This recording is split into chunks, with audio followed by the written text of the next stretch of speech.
I kissed someone with a cold sore, what should I do? You can contract cold sore with skin-to-skin contact.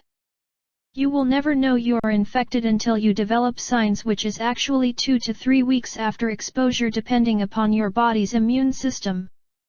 If you get infected, the virus will be with you permanently. Cold sores are actually little blisters and sores that can develop on as well as around the lips. They're known medically as herpes labialis and they're an incredibly common occurrence, with about 25 out of every 1,000 people experiencing at least one outbreak per year.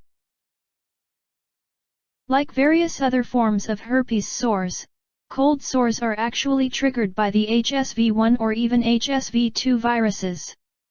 Most cases of cold sores are actually the result of HSV-1, which is determined by the World Health Organization, WHO, to affect more than 2/3 of people aged 49 or below. Cold sores generally heal by themselves, usually over the course of 1 to 2 weeks. Most people that develop cold sores will experience periodic recurrence, as the virus that causes cold sores remains inactive in the body even when you don't exhibit any type of physical symptoms. Like all forms of the herpes simplex virus, cold sores are actually extremely contagious. Kissing and cold sores is actually risky business, since if you kiss somebody while you have one or more cold sores, there is a considerable risk of the other individual being exposed to and infected due to the virus. In this guide, we will discuss exactly how cold sores can easily transmit HSV-1, and less often, HSV-2, coming from a single person to another. We will also explain when it is safe to kiss someone, engage in oral sex or even have any other kind of oral contact after a cold sore. Cold sores spread with contact with infected people. Because cold sores are so common, most people are actually already infected along with the HSV-1 virus that triggers them. As a matter of fact, most research suggests that around 47.8% of all of people aged 14 to 49 are actually infected with the HSV-1 virus.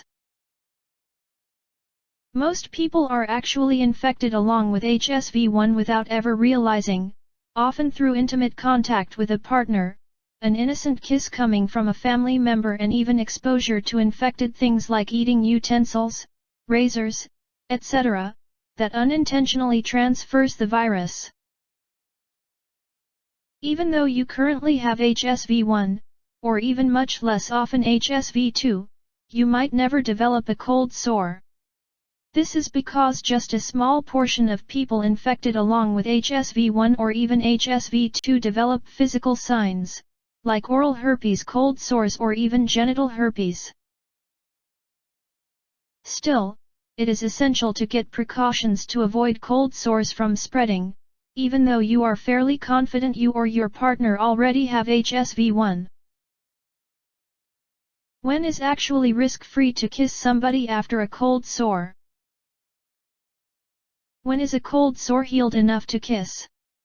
The short answer is that it's not. Generally, it is best to wait up till after the scabs and sores completely vanish before you kiss somebody or even engage in oral sex. This is because the herpes virus can easily continue shedding in the late stages of a cold sore healing, even though there is no viral fluid present. The longer you wait after an outbreak, the lower your risk of transmitting cold sores to a partner or even various other person. As always, it's best to be patient as well as wait for the outbreak to totally clear up before you put yourself in a situation where spreading the virus is possible.